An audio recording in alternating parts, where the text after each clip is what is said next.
तो पहला अपने पास है geometrical isomerism in C double bond C system. C double bond system में अगर अपने को ज्योमेट्रिकल आइसोमर देखना है तो इसके लिए क्या कंडीशन हो सकता है, ठीक है ना।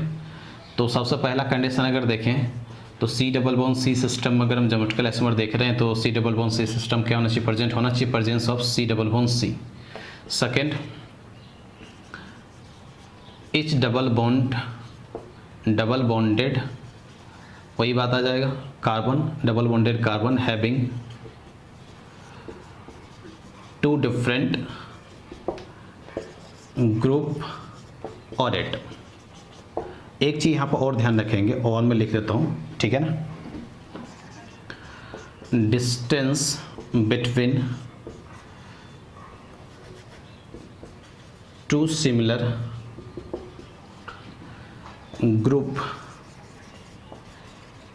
मस्ट बी डिफरेंट, ठीक है, ध्यान रखना। देखो हमने ये देखा कि C double bond C system अगर ज्योमेट्रिकल आइसोमेरिज्म का बात करना है तो सबसे पहला बात ये होना है कि सी डबल बॉन्ड सी क्या होना चाहिए, प्रेजेंट होना चाहिए, और हर एक प्रत्येक डबल बॉन्डेड कार्बन के पास दो अलग अलग ग्रुप या आइटम क्या होना चाहिए, प्रेजेंट होना चाहिए।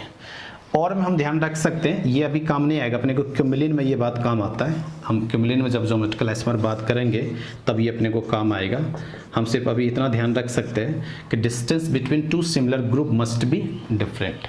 दो सिमिलर ग्रुप के बीच का जो डिस्टेंस होना चाहिए, दो अलग अलग जो स्टीरियो आइसोमर होगा वो क्या होना चाहिए, डिफरेंट होना चाहिए, तो वो ज्योमेट्रिकल आइसोमर हो सकता, नहीं तो ज्योमेट्रिकल आइसोमर वो नहीं होगा।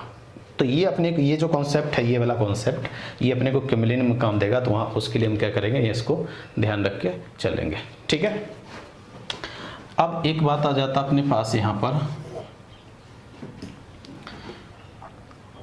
क्योंकि ये वाला हम बात कर ही चुके हैं तो एक ही बार हम सारा मॉलिक्यूल लेके बात करेंगे। तो एक आता अपने पास यहाँ पर stereogenic centre, stereogenic centre S.C। Stereogenic centre क्या होता है, एक ऐसा सेंटर जिसके अलोंग मॉलिक्यूल स्टीरियो आइसोमेरिज्म क्या करे, दिखा सके। अब स्टीरियो आइसोमेरिज्म कहाँ हो सकता है, अगर ज्योमेट्रिकल आइसोमेरिज्म बात करूँ डबल बॉन्ड या रिंग हो सकता है, और ऑप्टिकल आइसोमेरिज्म कायरल सेंटर का बात होता है, ठीक है।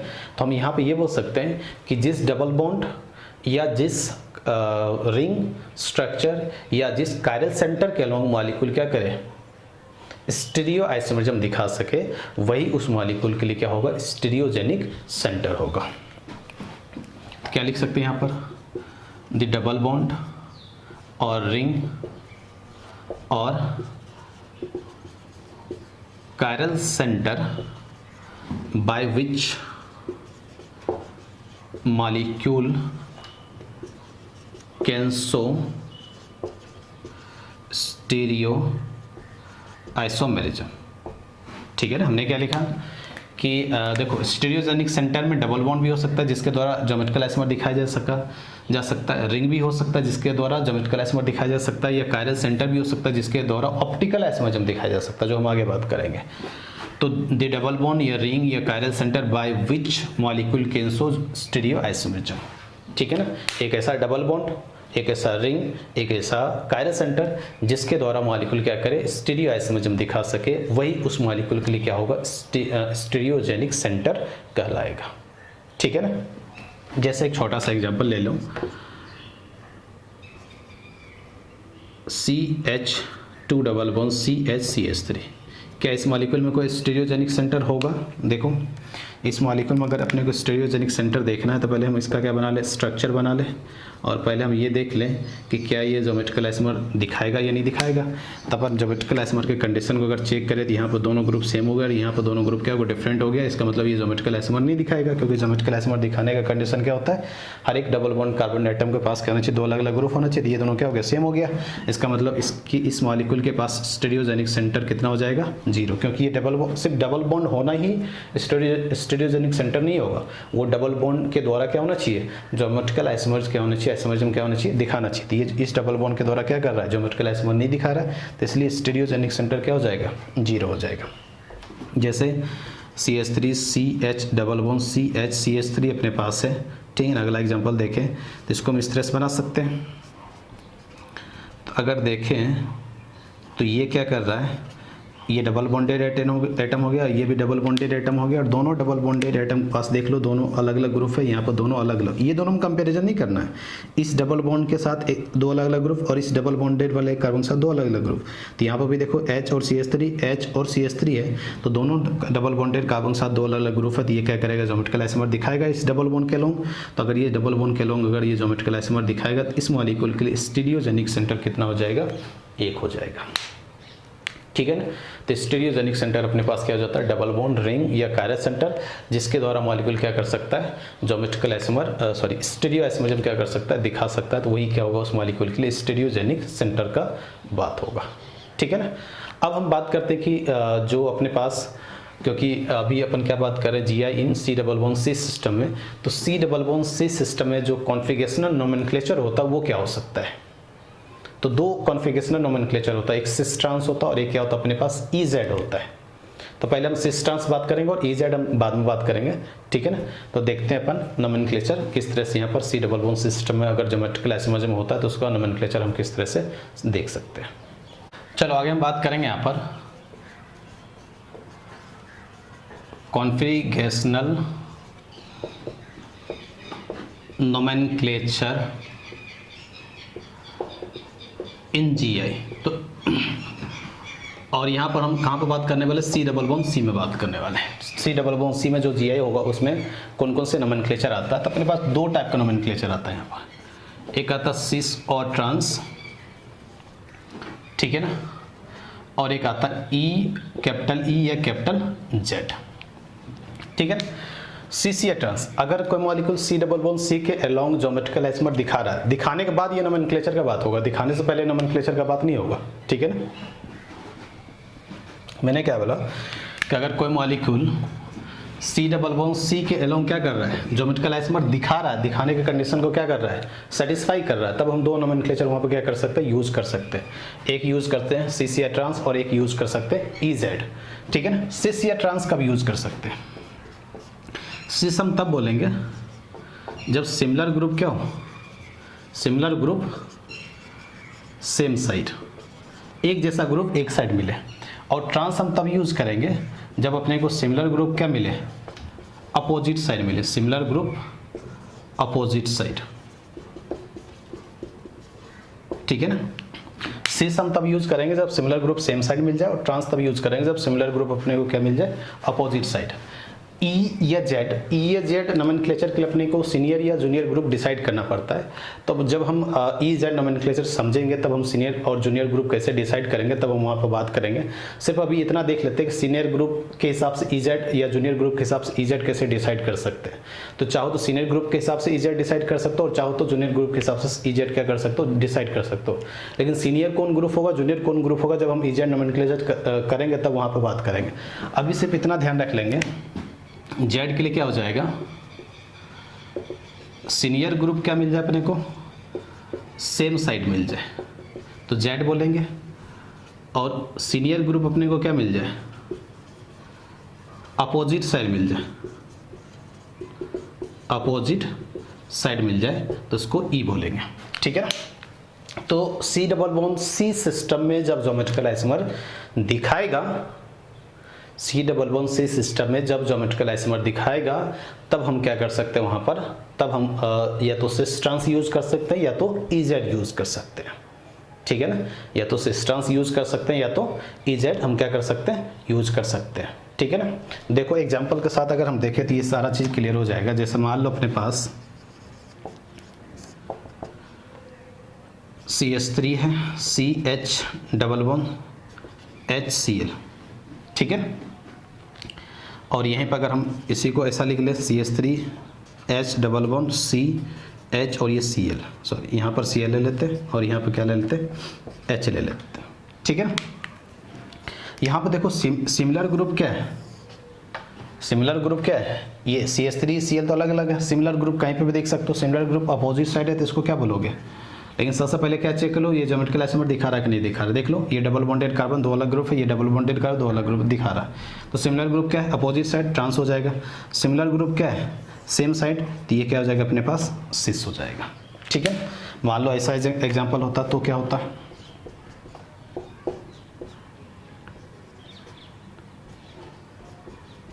अब यहाँ पर सिमिलर ग्रुप मिल ही नहीं रहा। यहाँ पर अगर देखोगे तो कोई भी सिमिलर ग्रुप मिल जाए तो सिस ट्रांस यूज कर लो, और चारों ग्रुप अलग अलग हो जाए, दोनों डबल बॉन्डेड कार्बन चारों ग्रुप क्या हो जाए अलग अलग हो जाए, तब अपना मजबूरी हो जाता है कि अपने को EZ यूज करना पड़ेगा।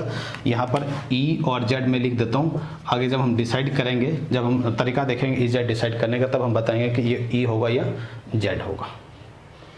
ठीक है ना, तो चारों ग्रुप अगर डबल बॉन्डेड कार्बन के साथ अलग अलग हो जाए तब तो EZ यूज करना अपना क्या है मजबूरी है। और यहाँ पर सिस ट्रांस अगर देखो तो सिस ट्रांस जो है अपने पास यहाँ पर EZ भी यूज कर सकते हो और सिस ट्रांस भी यूज कर सकते हो, लेकिन चारों ग्रुप अगर अलग अलग हो गया तब तो सिस ट्रांस यूज कर ही नहीं सकते, क्योंकि सिमिलर ग्रुप सेम साइड या अपोजिट साइड अपने को दिखेगा ही नहीं।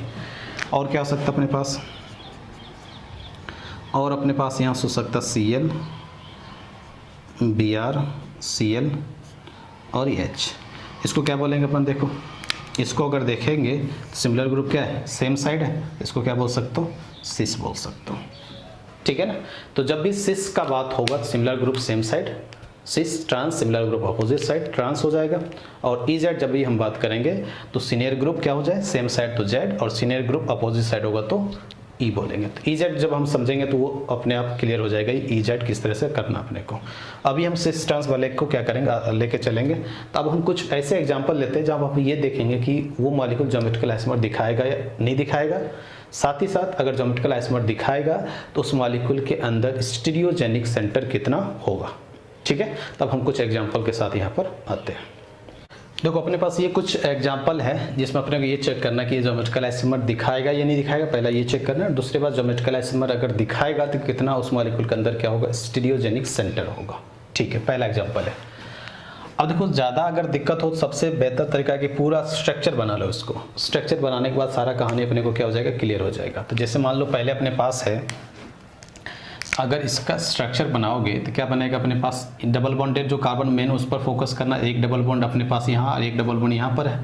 तो ये कार्बन अगर देखें यहाँ पर, तो यहाँ पर एक CH3 है और यहाँ पे ये क्या H, ये डबल बॉन्ड, और यहाँ पर अगर देखोगे तो एक H हो जाएगा और इधर क्या हो जाएगा ग्रुप जैसा हो जाएगा ये। ठीक है ना, तो यहाँ से अगर देखोगे तो ये डबल बॉन्डेड कार्बन और ये double bonded carbon H, CH3 H और ये ग्रुप्स अलग अलग हो गया। उसी तरह ये डबल बॉन्ड पर भी अगर चेक करोगे तो ये दोनों डबल बॉन्डेड कार्बन पर यहाँ पर दोनों डबल बॉन्डेड कार्बन पर अलग अलग ग्रुप मिलेगा। इसका मतलब ये हुआ कि ये डबल बॉन्ड भी ज्योमेट्रिकल आइसोमर दिखाएगा और ये डबल बॉन्ड भी क्या करेगा ज्योमेट्रिकल आइसोमर दिखाएगा। ठीक है ना, डबल बॉन्डेड के लोग जब भी चेक करना हो तो क्या करना होगा, तो देख लो जितने भी डबल बॉन्डेड कार्बन है, जैसे ये दो हो गया तो एक दोनों ये दोनों के साथ हम देखेंगे, ये दो हो गया तो ये दोनों के साथ देखेंगे। तो इस दोनों के लिए इसमें दो अलग अलग ग्रुप होना चाहिए, इसमें दो अलग अलग ग्रुप होना चाहिए, मिल गया। इसमें इस दोनों के लिए अगर देखें तो इसमें दो अलग अलग ग्रुप होना चाहिए, इसमें दो अलग अलग ग्रुप हो गया, मिल गया। तो इसका मतलब ये भी दिखा सकता है ज्योमेट्रिकल आइसोमर और ये भी दिखा सकता है। कितने डबल बॉन्ड ज्योमेट्रिकल आइसोमर दिखा रहा है यहाँ पर 2। इसका मतलब स्टीरियोजेनिक सेंटर कितना हो जाएगा 2। जितने डबल बॉन्ड या जितने रिंग या जितने कायरल सेंटर क्या करेगा स्टीरियो आइसोमर जब दिखाएगा वही स्टीरियोजेनिक सेंटर का क्या हो जाएगा वैल्यू हो जाएगा। अब देखो यहाँ पर क्या ये दिखाएगा, ये अब इम्पोर्टेंट हो जाता अपने पास। अब अपने पास डबल बॉन्ड ये है, यहाँ पर भी क्या है कार्बन है, इसके अलोंग देखना तो ये कार्बन एक हो गया और ये एक कार्बन हो गया CH3H, ये कार्बन के अलोंग तो दो अलग अलग ग्रुप हो गया। अब इस कार्बन के अलोंग अपने क्या करना दो अलग अलग ग्रुप देखना। तो जब भी रिंग वाले इस तरह से ग्रुप बने तो क्या करो इधर भी रोटेट कर जाओ और इधर भी क्या कर जाओ रोटेट कर जाओ। इधर भी रोटेट करने से अगर अलग, इधर रोटेट करने से और इधर रोटेट करने से अगर अलग अलग ग्रुप मिलता है तो समझ लेना वो ज्योमेट्रिकल आइसोमर दिखाएगा। तो अगर इस कार्बन से लेके अगर रोटेट कर तो इधर, तो यहाँ पर CH2 और यहाँ पर भी क्या मिलता है CH2। यहाँ से भी इस कार्बन से लेके इधर से रोटेट कर तो यहाँ पर भी CH2 और यहाँ पर भी क्या CH2। तो इधर से भी रोटेट करने पर CH2 और इधर से भी रोटेट करने पर क्या मिल रहा है CH2। इसका मतलब इस कार्बन के साथ जो दो ग्रुप होगा वो क्या होगा सेम होगा। देखो कैसे हो रहा है, ये ऐसा है, ये CH3, ये डबल बॉन्ड कार्बन पर दो अलग अलग ग्रुप हो गया, इसमें कोई दिक्कत नहीं है। अब इस कार्बन जब इधर से रोटेट कर रहे तो CH2 मिल रहा है अपने को CH2 इस तरह से, और इधर से रोटेट कर रहे तो क्या मिल रहा है अपने को CH2 और ये CH2 इस तरह से मिल रहा है। अगर देखोगे तो इस डबल बॉन्ड कार्बन के साथ अपने पास क्या है दो सिमिलर ग्रुप हो गया, तो इसका मतलब ये ज्योमेट्रिकल आइसोमर नहीं दिखाएगा। ठीक है, इसको अगर हम बिठा लें तो ये अपने पास और समझना आसान हो जाएगा बाकी एग्जाम्पल अब देख लो, ये आप देख लो, ये डबल बॉन्डेड कार्बन है और यहाँ पर भी कार्बन होगा, तो ये भी डबल बॉन्डेड कार्बन हो गया, इसके साथ दो अलग अलग ग्रुप हो गया। इसके साथ अगर देखोगे तो इधर से अगर रोटेट करो और एक बार क्या करो, इधर से रोटेट करो। इधर से रोटेट करोगे तो पहले क्या मिल रहा है, कार्बन पर 2 Cl, ये पहला पोजीशन पे मिल जा रहा है और दूसरा पे ये मिल जा रहा है। और यहाँ पर अगर इसके लिए रोटेट करोगे, देखो इसके लिए क्या मिल रहा है, अगर मैं इसका स्ट्रक्चर बनाऊँ कैसे बनेगा, तो ये C डबल बॉन्ड C, इधर CH3 है और इधर क्या है H, ये दो अलग अलग ग्रुप हो गए। इसके लिए तो कोई टेंशन वाली बात ही नहीं है। इसके लिए क्या मिल रहा है, पहले कार्बन Cl मिल रहा है और फिर क्या मिल रहा है CH2, इस तरह से मिल रहा है। इसके लिए इधर से रोटेट करोगे तो क्या मिल रहा है, CH2 मिल रहा है और क्या मिल रहा है Cl और यहाँ से फ्री बॉन्ड आएगा। तो देखो क्या दोनों ग्रुप सेम है या दोनों ग्रुप डिफरेंट है, दोनों ग्रुप क्या है, डिफरेंट है। यहाँ पर पहले एक पहले कार्बन पर 2 Cl मिल चुका है और यहाँ पर इस वाले ग्रुप में देखोगे तो दूसरे कार्बन पर 2 Cl मिल चुका है। तो इधर से भी रोटेट कर जाओ और इधर से भी रोटेट कर जाओ, तो दोनों ग्रुप का नेचर क्या है, अलग अलग है। इसका मतलब इस कार्बन के पास भी 2 अलग अलग ग्रुप है। तो ये क्या करेगा, ज्योमेट्रिकल आइसोमर इस डबल बॉन्ड के लोग क्या करेगा, दिखाएगा, और ये दिखाएगा तो स्टीरियोजेनिक सेंटर कितना हो जाएगा, यहाँ पर 1 हो जाएगा। उसी तरह देखें इस डबल बॉन्ड के अलोंग, तो इस डबल बॉन्ड के अलोंग अगर देखो तो यहाँ और यहाँ क्या सेम ग्रुप हो गया, तो इधर जाने की जरूरत नहीं, ये क्या करेगा, ज्योमेट्रिकल आइसोमर नहीं दिखाएगा। अब यहाँ पर बात करें क्या ये दिखाएगा, इसको दिखाने के लिए देख लो, यहाँ पर CH3H इसके अलोंग तो मिल गया। इस कार्बन के अलोंग अगर देखें तो इधर से भी ग्रुप का नेचर अलग होगा और इधर से देखो, इधर 1 पर Br और 2 पर ये मिल रहा है और यहाँ पर 1 पर Cl और 2 पर ये मिल रहा है। तो इधर से रोटेट करने पर और इधर से रोटेट करने पर, दोनों क्लॉकवाइज और एंटी क्लॉकवाइज रोटेट करने पर इस कार्बन पर दोनों ग्रुप के अलग अलग मिल रहा है। ज्योमेट्रिकल आइसोमर दिखाएगा और स्टीरियोजेनिक सेंटर कितना हो जाएगा, यहाँ पर 1 हो जाएगा। क्या ये GI दिखाएगा? अगर देखोगे तो इस कार्बन पर एक H होगा और एक क्या होगा, CH3 होगा, लेकिन इस कार्बन पर ये Me किसको बोलते हैं, मिथाइल, और ये CH3 भी क्या होता है, मिथाइल। तो इस कार्बन पर दोनों ग्रुप क्या हो गया, सेम हो गया, तो ये ज्योमेट्रिकल आइसोमर नहीं दिखाएगा। ठीक है ना। अब देख लो, ये डबल बॉन्ड कार्बन है, ये डबल बॉन्ड, तो HCH3 अलग ग्रुप हो गया, HCH3 क्या हो गया, अलग ग्रुप हो गया। अब देखो यहाँ पर दोनों ग्रुप क्या दिख रहा है, सेम साइड दिख रहा है, तो इसको क्या बोलते हैं हम, सिस बोलते हैं। तो इसका नाम अगर देखोगे तो ये होता है मैलिक एसिड, इसको हम लोग क्या बोलते हैं, मैलिक एसिड। और मैलिक एसिड ये कैसा कॉन्फ़िगरेशन रख रहा है, देखो यहाँ पर अगर देखो तो ये देखोगे तो ये ट्रांस है और ये क्या है, सिस है, दोनों ज्योमेट्रिकल आइसोमर दिखा रहा है। ये डबल बॉन्ड के लोग, ये भी डबल बॉन्ड के लोग ज्योमेट्रिकल आइसोमर दिखा रहा है, और ये भी डबल बॉन्ड के लोग क्या कर रहा है, ज्योमेट्रिकल आइसोमर दिखा रहा है। तो यहाँ से अगर देखेंगे तो अगर ये डबल बॉन्ड के लोग ज्योमेट्रिकल आइसोमर दिखा रहा है तो इसको मैलिक एसिड, और ये कौन सा फॉर्म है, सिस है, और इसको हम बोलते हैं फ्यूमेरिक एसिड, और ये कौन सा फॉर्म अपने पास, ट्रांस। ठीक है ना। तो एक मैलिक एसिड सिस हो गया और एक क्या हो गया, फ्यूमेरिक एसिड ट्रांस। याद रखने के लिए MAC, और ये क्या हो जाएगा, FAT। मैलिक एसिड सिस मतलब मैलिक एसिड अगर रहे, मैलिक एसिड जब भी बनाओगे तो सिस फॉर्म में रहेगा, और फ्यूमेरिक एसिड जब भी बनाओगे तो मैलिक एसिड और फ्यूमेरिक एसिड क्या होता है, कार्बन डबल बॉन्ड कार्बन। ठीक है ना। और दोनों डबल बॉन्ड कार्बन के साथ एक कार्बोक्सिलिक एसिड ग्रुप होगा और एक हाइड्रोजन होगा। और अगर सिस फॉर्म होगा तो उसको मैलिक एसिड, और ट्रांस फॉर्म होगा तो उसको फ्यूमेरिक एसिड बोलेंगे। ठीक है ना। याद रखने के लिए क्या, mac MAC, mac fumaric acid, FAT fumaric acid मतलब फैट, याद रखेंगे। ठीक है। उसी तरह अगर हम यहाँ पर अगर देखें तो यहाँ पर भी अगर देखें तो ये COH और ये COH दोनों क्या सेम साइड है, ये भी क्या होगा अपने पास, सिस जैसा काम करेगा, और ये अपने पास क्या रहेगा, ट्रांस जैसा काम करेगा, क्योंकि यहाँ पर दोनों क्या है, COH दोनों क्या है, अपोजिट साइड है। तो ये होता है सिस्ट्राकोनिक एसिड, इसको क्या बोलते हैं, सिस्ट्राकोनिक एसिड बोलते हैं, और ये सिस फॉर्म होता है। जो मैलिक एसिड है ना या फ्यूमेरिक एसिड, वहाँ पर एक हाइड्रोजन हटा दो ऊपर वाले में और उसके बदले CH3 रख दो, यहाँ भी हाइड्रोजन हटा क्या रख दो, CH3 रख दो, तो ये इसका नाम थोड़ा चेंज हो जाता है, मॉलिक्यूल भी अलग हो जाता है और नाम भी क्या हो जाएगा, चेंज हो जाएगा। तो इसको हम क्या बोलते हैं, सिस्ट्राकोनिक एसिड, और इसको मेजाकोनिक एसिड बोलते हैं। ठीक है ना। तो ये दो जो नाम है 7, 3, 4 बोल सकते हैं, 8 और 9th नंबर में और अपने पास 10th नंबर में, ये सब के सब ज्योमेट्रिकल आइसोमर तो दिखाई रहे। थोड़ा सा अपने को क्या करना होगा, मैलिक फ्यूमेरिक एसिड, सिस्ट्राकोनिक एसिड और मेजाकोनिक एसिड का क्या करना होगा, नाम याद रख के चलना होगा। ठीक है ना। तो ये हम यहाँ पर बात कर लिए कि किस किस मॉलिक्यूल में ज्योमेट्रिकल आइसोमर दिखाएगा, कितने स्टीरियोजेनिक सेंटर यहाँ से हो सकता है। ठीक है ना। अब आगे हम बात करते हैं कि रिंग में ज्योमेट्रिकल आइसोमर अगर हम बात करें तो किस तरह से देख सकते हैं। ये सी डबल बॉन्ड सी में क्या हो गया, ज्योमेट्रिकल आइसोमर का बात हो गया। सी डबल बॉन्ड एन और एन डबल बॉन्ड एन हम क्या करेंगे, बाद में बात करेंगे। पहले हम देख लेते हैं कि रिंग में ज्योमेट्रिकल आइसोमर हम किस तरह से यहाँ पर बात कर सकते हैं, ठीक है ना। चलो अब हम बात करेंगे यहाँ पर जी आई ड्यू टू रिंग, रिंग के कारण किस तरह से ज्योमेट्रिकल आइसोमर का बात हो सकता है। तो नेक्स्ट अगर हम बात करें यहाँ पर तो अपने पास क्या है, जी आई ड्यू टू रिंग, रिंग में जी आई किस तरह से हम बात कर सकते हैं, ठीक है ना। रिंग में जी आई बात करने के लिए हमने क्या बताया था, कंडीशन क्या होता है अगर रिंग में जी आई बात करना हो। तो हमने वहाँ पर देख लिया था कंडीशन क्या था, दो sp3 मेंबर रिंग का क्या होना चाहिए, कम से कम दो sp3 मेंबर रिंग के कम से कम दो sp3 मेंबर के पास दो अलग अलग ग्रुप क्या होना चाहिए, अटैच होना चाहिए। तो ऑलरेडी हम कंडीशन क्या कर चुके हैं, बात कर चुके हैं, ठीक है ना।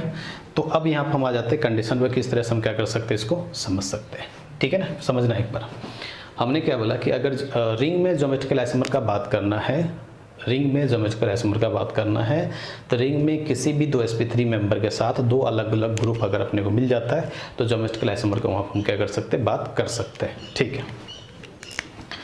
अब ध्यान समझना, जैसे मान लो अपने पास ये अपने पता है ये मिथाइल ग्रुप होगा, ये H होगा, ये मिथाइल ग्रुप होगा, ये H, ये भी sp3 है, ये भी sp3 है, दोनों के sp3 है। और तो कम से कम दो sp3 रिंग के मेंबर के साथ दो अलग अलग ग्रुप देखना है। तो ये भी HCH3 और ये भी HCH3 हो गया। तो ये क्या करेगा, ज्योमेट्रिकल आइसोमर दिखाएगा। अब ज्योमेट्रिकल आइसोमर दिखाएगा इसका मतलब ये रिंग एक स्टीरियोजेनिक सेंटर होगा, क्योंकि डबल बॉन्ड के कारण अगर जी आई दिखा रहा है तो एक स्टीरियोजेनिक सेंटर डबल बॉन्ड हो जाएगा। जितना भी डबल बॉन्ड के कारण ज्योमेट्रिकल आइसोमर दिखाएगा उतना स्टीरियोजेनिक सेंटर का वैल्यू हो जाएगा। और रिंग के कारण अगर ज्योमेट्रिकल आइसोमर होगा तो रिंग भी एक स्टीरियोजेनिक सेंटर जैसा क्या करेगा, काम करेगा। तो ये रिंग क्या कर रहा है, ज्योमेट्रिकल आइसोमर दिखा रहा है, और ज्योमेट्रिकल आइसोमर अगर रिंग के कारण अगर दिखाया जा रहा है तो इस मॉलिक्यूल के लिए स्टीरियोजेनिक सेंटर अपने पास कितना आ जाएगा, 1 आ जाएगा।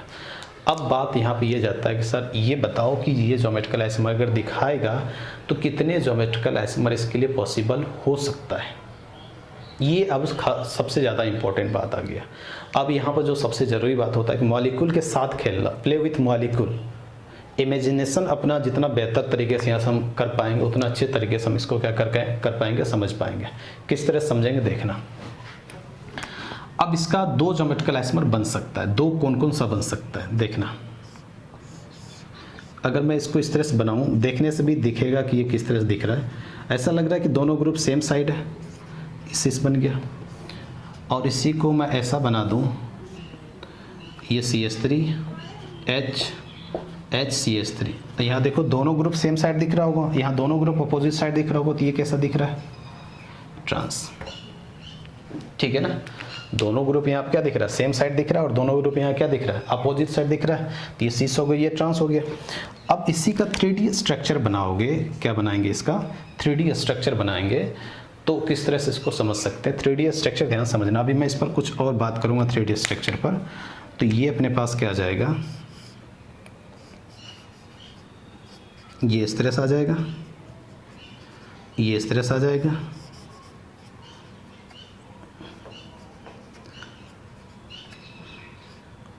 और अपने पास ये इस तरह से आ जाएगा। इसके लिए अगर हम 3D स्ट्रक्चर बनाएं, ये इस तरह से आ जाएगा, और यहाँ से ये इस तरह से आ जाएगा। तो यहाँ पर दोनों CH3 सेम साइड दिख रहा होगा, और यहाँ पर दोनों CH3 क्या दिख रहा होगा, अपोजिट साइड दिख रहा होगा। तो यहाँ से अगर बात करोगे तो ये सिस होगा। अब ये बात समझ में आ रहा है कि दोनों CH3 सेम साइड और यहाँ पर दोनों CH3 के अपोजिट साइड है। तो ये सिस, ये ट्रांस है। लेकिन अगर ये बनाते थोड़ा सा मुश्किल होता है। तो यहाँ पर इसका मतलब क्या है, इसको हम समझते हैं। ये डैश डैश क्या है, ये सॉलिड लाइन आया, तो इसका मतलब क्या है, तो इस पर हम यहाँ पर क्या करेंगे, बात अभी करते हैं। तो जैसे मान लो अपने पास क्या है, CH4 है, ठीक है ना। इस CH4 का अगर बात करें तो अपने पास ये स्ट्रक्चर ऐसा भी हम बनाते हैं, टेट्राहेड्रल स्ट्रक्चर होता है, ठीक है ना। इसको हम चाहें तो ऐसे भी हम बना सकते हैं, इस तरह से कुछ,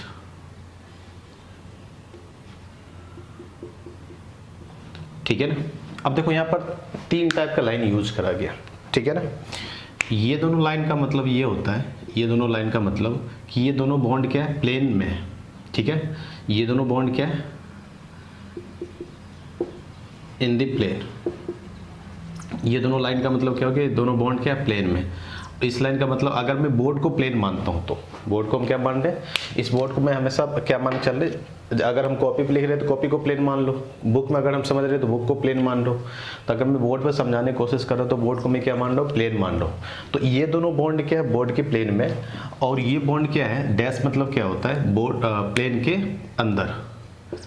ये क्या है अपने पास, प्लेन के अंदर हो जाएगा, और ये जो होता है इसका मतलब होता है ये प्लेन के बाहर, प्लेन के बाहर। तो इसको हम बोलते हैं वेज डैश फार्मूला। मॉलिक्यूल का रिप्रेजेंट करने का अपने पास तरीका होता है वेज डैश फार्मूला बोला जाता है, जिसमें एक कार्बन एक एटम के साथ 4 बॉन्ड होगा, 2 बॉन्ड क्या होगा, प्लेन में होगा, और 1 बॉन्ड प्लेन के अंदर होगा, और 1 बॉन्ड प्लेन के क्या होगा, बाहर होगा, ठीक है ना।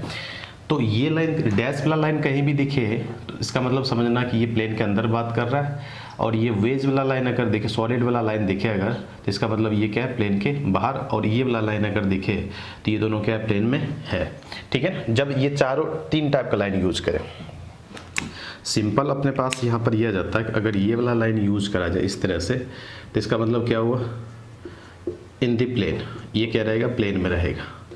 ये वाला लाइन अगर कहीं पे यूज करते हुए दिख रहा है तो ये क्या है, प्लेन के अंदर हम बात करेंगे इसका मतलब, और ये वाला लाइन कहीं यूज करते हुए अपने को इस तरह से दिखेगा तो इसका मतलब प्लेन के ये क्या होगा, प्लेन के बाहर का बात होगा, ठीक है। जैसे मैं इसको समझाने की कोशिश करूं, जैसे मान लो अपने पास ये अगर देखें तो अपने पास ये क्या CH4 जैसा दिख रहा होगा, ये अगर देखोगे तो अपने पास क्या CH4 जैसा दिख रहा है, और CH4 जैसा इसको मैं कार्बन मानता हूँ बीच वाले को, ये अपने पास क्या है, कार्बन है, ये कार्बन है, ये हाइड्रोजन हाइड्रोजन हाइड्रोजन CH4 है, ठीक है। अब मैं क्या करता हूँ, इसको बोर्ड के प्लेन में रखता हूँ, यहाँ देखना, ये अपने पास क्या है, बोर्ड के प्लेन में। ये दोनों बॉन्ड को क्या मान रहा हूँ, ये और ये बॉन्ड को क्या मान रहा हूँ, बोर्ड के प्लेन में।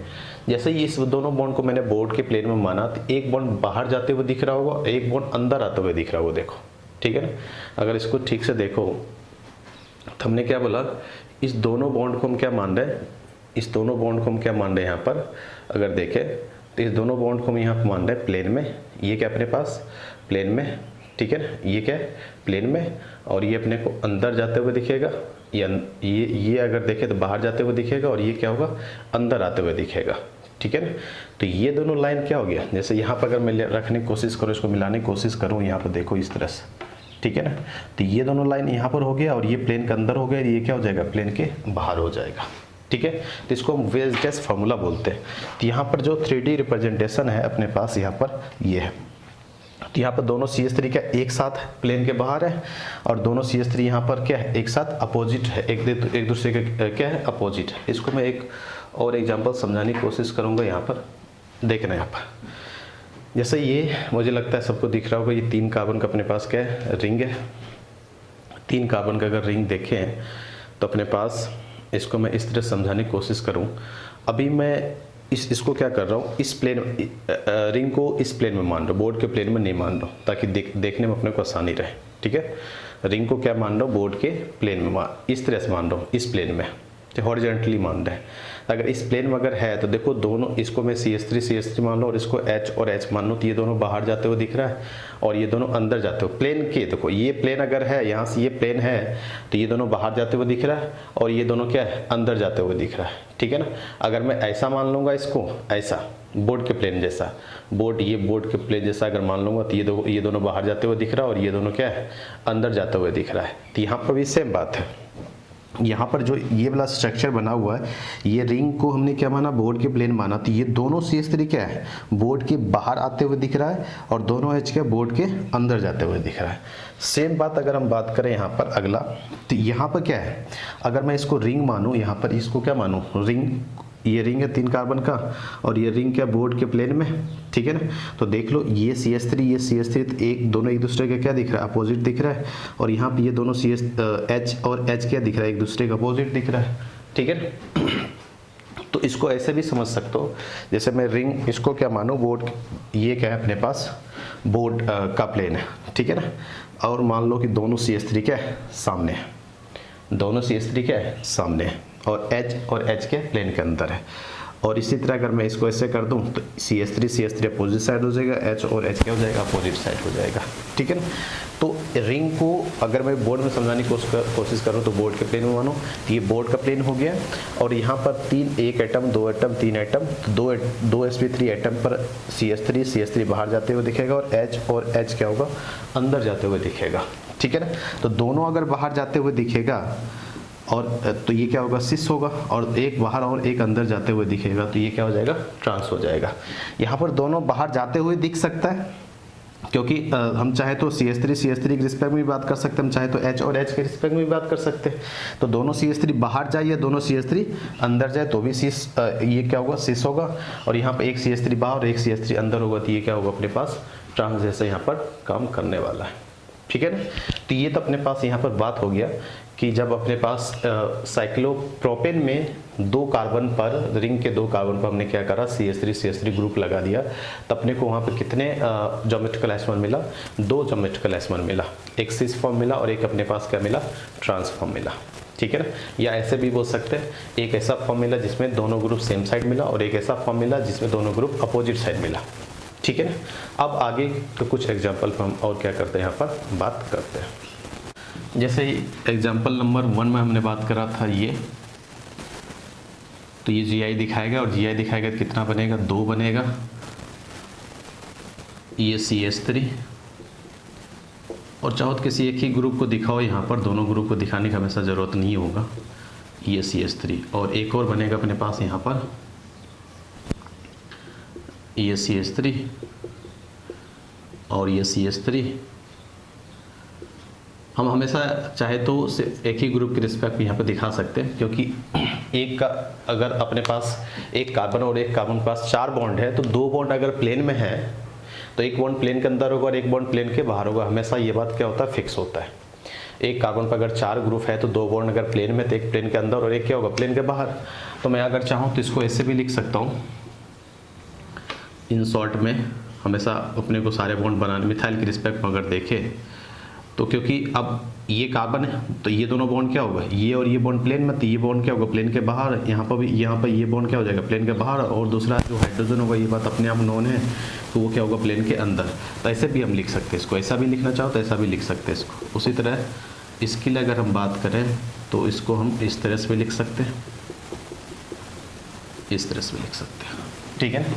दूसरा अगर अपने पास यहाँ पर जाता है कि क्या ये ज्योमेट्रिकल आइसोमर दिखाएगा, देख लो ये भी sp3 कार्बन, ये भी sp3 कार्बन, ये भी sp3 कार्बन, तीनों sp3 कार्बन के पास 2 अलग अलग ग्रुप यहाँ पे क्या है अटैच, और तीनों sp3 कार्बन के पास अगर 2 अलग अलग ग्रुप अटैच है तो अपने तो कम से कम 2 sp3 कार्बन चाहिए, तो इसका मतलब ये ज्योमेट्रिकल आइसोमर दिखाएगा।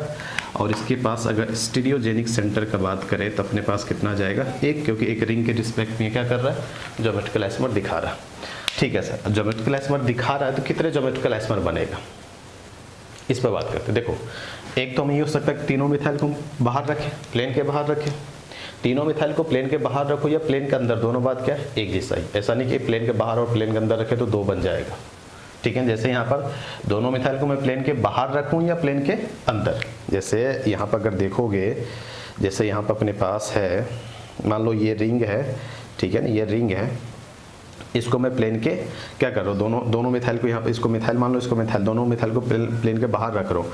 अब मैं इसको ऐसा कर देता हूँ, तब दोनों मिथाइल प्लेन के अंदर गया, तब पर भी दोनों मिथाइल क्या सेम साइड तो ही है, और सेम साइड अगर है तभी भी ये क्या रहेगा सिस रहेगा।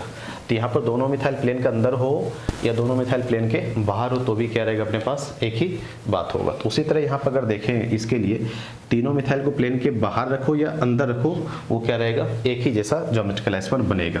तो इसका कितना बन सकता है, तो सबसे पहला तीनों मिथाइल को हम क्या करें प्लेन के बाहर रखें, तीनों मिथाइल को हम क्या करें प्लेन के बाहर रखें या प्लेन के अंदर एक बन जाएगा।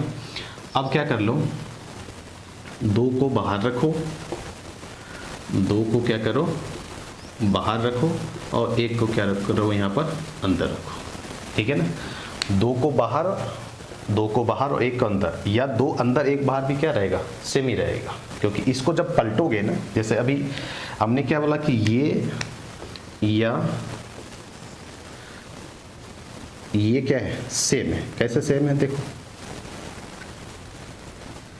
जैसे अभी अपने पास ये वाला रिंग है, अभी यहाँ पर इस तरह से रिंग है CH3 CH3 CH3 तीनों बाहर, इसको मैं ऐसे पलट दूंगा तो तीनों CH3 क्या होगा, अंदर चला जाएगा, तो भी तीनों CH3 क्या रहेगा, सेम साइड ही रहेगा।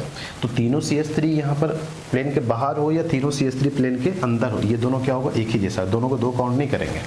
उसी तरह एक प्लेन के अंदर, दो प्लेन के बाहर या दो अंदर, इसको पलटोगे ये दोनों अंदर चला जाएगा और ये कहाँ जाएगा, बाहर चला जाएगा। तो इसका मतलब दो बाहर एक अंदर, कितना बन जाएगा अपने पास ये, तो टोटल ज्योमेट्रिकल आइसोमर अगर हम देखें तो इसका कितना बन जाएगा, 2 बन जाएगा। ठीक है ना। तो अपने पास इसका अगर टोटल ज्योमेट्रिकल आइसोमर देखें कितना बन जाएगा, ये बन जाएगा। अब हम बात करते हैं, अब मैं कुछ एग्जांपल देता हूँ जो करके बताना, जैसे इसका कितना ज्योमेट्रिकल आइसोमर बनेगा। ठीक है ना। इस पर अगर हम बात करेंगे तो इसका कितना ज्योमेट्रिकल आइसोमर बन सकता है, फोर्थ में। इस पर अगर हम बात करेंगे तो इसका कितना ज्योमेट्रिकल आइसोमर बन सकता है, ये ड्रॉ करके बताना। पहले तो चेक करो, तीसरा और चौथा क्वेश्चन पहले ये चेक करो कि ये ज्योमेट्रिकल आइसोमर दिखाएगा या नहीं दिखाएगा, और अगर ये दिखाता है तो कितने ज्योमेट्रिकल आइसोमर ये क्या करेगा, दिखाएगा। ठीक है, जल्दी करके बताओ। तो हम बात करते हैं और एग्जाम्पल हम यहाँ पर लेते हैं।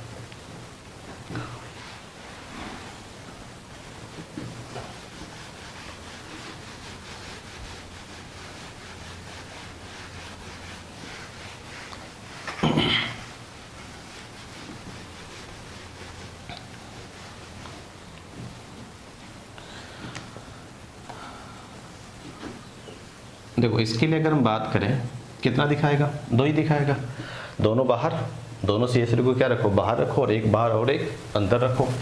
ठीक है ना। यहाँ पर दोनों CH3 को क्या करो, बाहर रखो और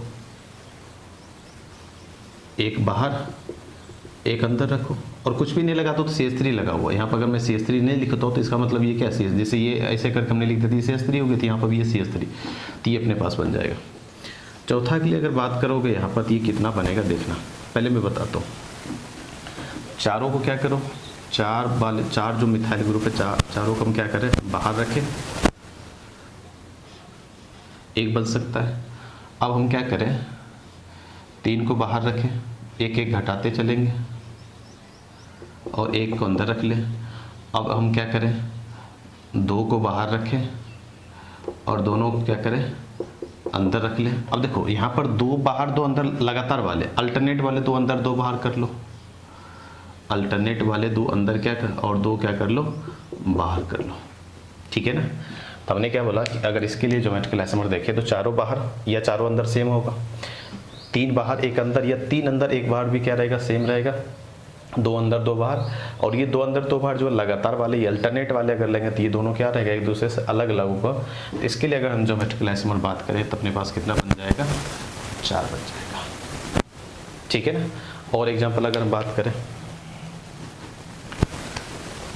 नेक्स्ट एग्जाम्पल अगर बात करें तो क्या ये मॉलिक्यूल ज्योमेट्रिकल आइसोमर दिखाएगा, ध्यान समझना। और दिखाएगा तो किसके रिस्पेक्ट में, डबल बॉन्ड के रिस्पेक्ट में दिखाएगा या रिंग के रिस्पेक्ट में। ठीक है, तो पहले हम डबल बॉन्ड चेक कर लेते हैं। डबल बॉन्ड के लिए क्या होना चाहिए, दोनों डबल बॉन्डेड एटम पर 2 अलग अलग ग्रुप होना चाहिए, जो कि यहाँ पर क्या है, सेम है, तो डबल बॉन्ड के रिस्पेक्ट में नहीं दिखाएगा। अब आ जाते हैं रिंग में। रिंग में कंडीशन क्या होता है, 2 sp3 कार्बन के साथ 2 अलग अलग ग्रुप होना चाहिए कम से कम, दोनों sp3 कार्बन यहाँ पर है, और अगर देखें तो यहाँ पर भी एक H रहेगा और एक क्या रहेगा, CH3, और यहाँ पे क्या H 2 अलग अलग ग्रुप है, तो ये क्या करेगा, रिंग के रिस्पेक्ट में ज्योमेट्रिकल आइसोमर दिखाएगा, और स्टीरियोजेनिक सेंटर यहाँ पे कितना बन जाएगा, 1 बन जाएगा। ठीक है ना। तो ये इस तरह से क्या कर सकता है, ज्योमेट्रिकल आइसोमर दिखा सकता है। उसी तरह अगर हम बात करें यहाँ पर, क्या ये ज्योमेट्रिकल आइसोमर दिखा सकता है,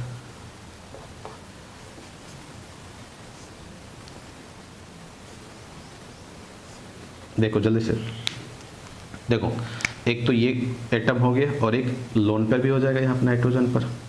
तो sp3 ये दोनों अगर देखो तो sp3 ये भी sp3 ये भी sp3, लेकिन ये दोनों ऊपर और नीचे वाले में क्या है, सेम, दोनों ग्रुप क्या है, सेम है। इस पर अगर देखो तो एक मिथाइल और एक H, इस पर नाइट्रोजन पर अगर देखें तो एक लोन पेयर और एक क्या है, H है। इसका मतलब ये क्या करेगा, ज्योमेट्रिकल आइसोमर दिखाएगा। और ये रिंग अगर देखेंगे तो एक स्टीरियोजेनिक सेंटर जैसा काम करेगा, और एक सिस बनेगा और एक क्या बनेगा, ट्रांस जैसा यहाँ पर बनेगा। ठीक है। और अगर हम बात करें यहाँ पर CH3 CH double bond CH,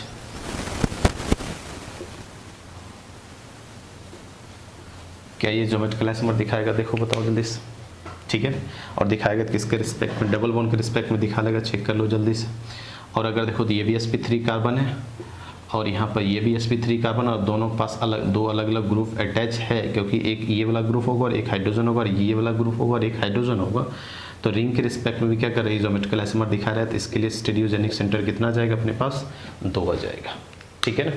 और एग्जाम्पल अगर हम यहाँ पर बात करना चाहें ज्योमेट्रिकल आइसोमर के लिए, क्या ये कंपाउंड ज्योमेट्रिकल आइसोमर दिखा सकता है क्या?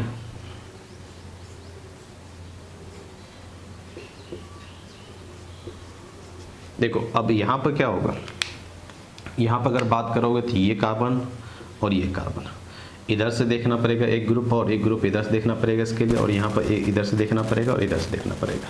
अगर इस कार्बन के लिए बात करो तो इधर से जाओ तो ग्रुप का नेचर अलग है और इधर से जाओ तो ग्रुप का नेचर अलग। क्यों? ये पहला दूसरा कार्बन को बीआर मिल रहा है, पहला दूसरा तीसरा चौथा कार्बन पर बीआर मिल रहा है। तो इस कार्बन के लिए दोनों ग्रुप अलग है, उसी तरह इस कार्बन और इधर के लिए देखिए दोनों ग्रुप क्या अलग है। और ये क्या करेगा? ये डबल बॉन्ड के रिस्पेक्ट में ज्योमेट्रिकल आइसोमर दिखाएगा। स्टीरियोजेनिक सेंटर अगर बात करें तो ये कितना आ जाएगा? यहाँ पर 1 हो जाएगा, ठीक है ना। उसी तरह अगर हम बात करें, क्या ये कंपाउंड ज्योमेट्रिकल आइसोमर दिखाएगा? देख लो किसी भी डबल बॉन्ड के रिस्पेक्ट में, रिंग में है, रिंग में डबल बॉन्ड के रिस्पेक्ट में तभी ज्योमेट्रिकल आइसोमर दिखाता है जब रिंग का साइज 8 या उससे क्या हो? अधिक हो, उससे कम में नहीं दिखाता। आगे हम इस पर बात करने वाले हैं। तो ये अगर देखें तो ये डबल बॉन्ड के रिस्पेक्ट में नहीं दिखाएगा, ये डबल बॉन्ड ये डबल बॉन्ड के रिस्पेक्ट में नहीं दिखाएगा। अब इस डबल बॉन्ड के रिस्पेक्ट में देखोगे तो इधर ग्रुप का नेचर और इधर ग्रुप का नेचर क्या है? सेम है। इधर भी ग्रुप का नेचर सेम है और इधर भी ग्रुप का नेचर क्या है? सेम है। तो इस डबल बॉन्ड के रिस्पेक्ट में भी ये क्या करेगा? ज्योमेट्रिकल आइसोमर नहीं दिखाएगा। तो ओवरऑल मॉलिक्यूल यहाँ पर क्या करेगा? ज्योमेट्रिकल आइसोमर नहीं दिखाएगा, ठीक है ना। तो कुछ और एग्जाम्पल लेकर हम बात करते हैं यहाँ पर ज्योमेट्रिकल आइसोमर का। चलो अगला एग्जाम्पल देखो,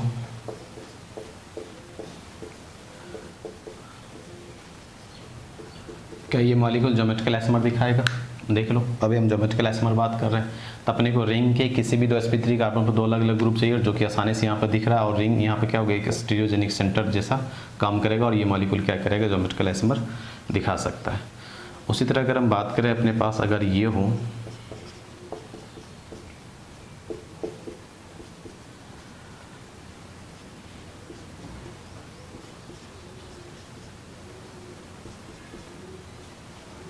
क्या ये मॉलिक्यूल ज्योमेट्रिकल आइसोमर दिखाएगा? ठीक है। और अगर दिखाता है तो किस डबल बॉन्ड के रिस्पेक्ट में ये ज्योमेट्रिकल आइसोमर दिखाएगा, ये बात करना है। अगर हम बात करें इसके लिए, ये डबल बॉन्ड के लिए, तो ये डबल बॉन्ड वाले जो कार्बन, इसके लिए 2 अलग अलग ग्रुप अटैच है, लेकिन ये डबल बॉन्ड वाले कार्बन देखो तो ये भी ग्रुप यहाँ पर देखो तो सेम है इसके लिए, और ये भी ग्रुप यहाँ क्या है? इसके लिए सेम है। इसका मतलब इस डबल बॉन्ड के रिस्पेक्ट में ज्योमेट्रिकल आइसोमर नहीं दिखाएगा। यहाँ पर अगर देखें तो एक Cl और ये वाला ग्रुप हो जाएगा पूरा, और यहाँ पर अगर देखें तो यहाँ पर भी दोनों अलग अलग ग्रुप है। उसी तरह इस डबल बॉन्ड कार्बन पर देखें दोनों अलग अलग ग्रुप है, और इस डबल बॉन्ड कार्बन को देखें दोनों अलग अलग ग्रुप है। मतलब ये डबल बॉन्ड के रिस्पेक्ट में दिखा सकता है और इस डबल बॉन्ड के रिस्पेक्ट में क्या कर सकता है? ज्योमेट्रिकल आइसोमर दिखा सकता है। और स्टीरियोजेनिक सेंटर अपने पास कितना हो जाएगा? 2 हो जाएगा।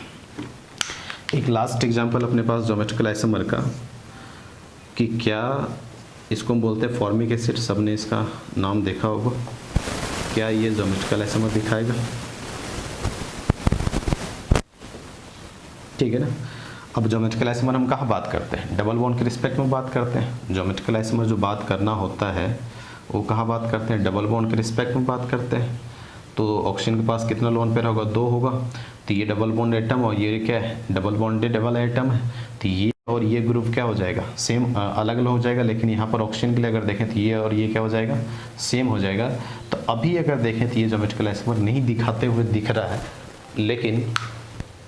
लेकिन क्या हो सकता है? देखो, लेकिन एक बात यहाँ पर होता है कि क्या ऐसा हो सकता है Sc double bond O lone pair यहाँ रहेगा और ये रेजोनेंस कर सकता है। रेजोनेंस करेगा तो ये इस तरह से कुछ जाएगा, और आफ्टर रेजोनेंस ये किस तरह से बन जाएगा? O माइनस हो जाएगा, और यहाँ पर डबल बॉन्ड आ जाएगा, और यहाँ पर क्या आ जाएगा? पॉजिटिव आ जाएगा, और एक लोन पेयर इसके पास रहेगा। तो इसको अगर हम ठीक से बना लें तो कैसा आ जाएगा? ये O माइनस आ जाएगा, यहाँ से H आ जाएगा, ये डबल बॉन्ड और एक लोन पेयर और एक H और एक क्या रहेगा? पॉजिटिव।